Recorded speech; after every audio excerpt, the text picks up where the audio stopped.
Welcome back to our chapter-by-chapter summary of the power of your subconscious mind. Today, we're diving into Chapter 27, The Power of Prayer.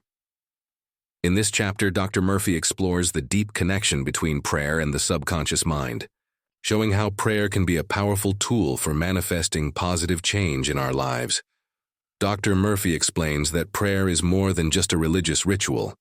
It is a direct way to communicate with your subconscious mind.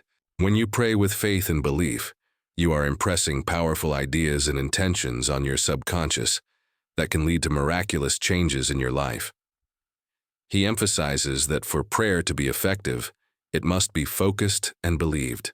When you pray, it's not just about asking for something. You must feel it, believe in it, and envision it as already done. This positive emotion and belief amplify the power of your prayer.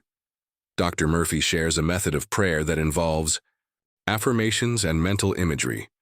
To use this method, you must pray in a way that affirms the solution, not the problem. For example, instead of praying, "Please help me get out of debt," pray, "I am prosperous and financially secure." Visualize the result of your prayer coming to life in vivid detail, and trust that your subconscious will bring it into reality.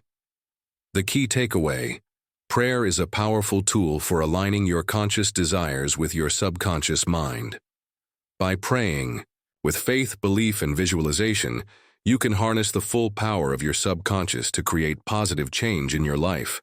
That wraps up Chapter 27. In the next chapter, we'll dive into how to tap into the creative power of your subconscious mind for even greater success and happiness.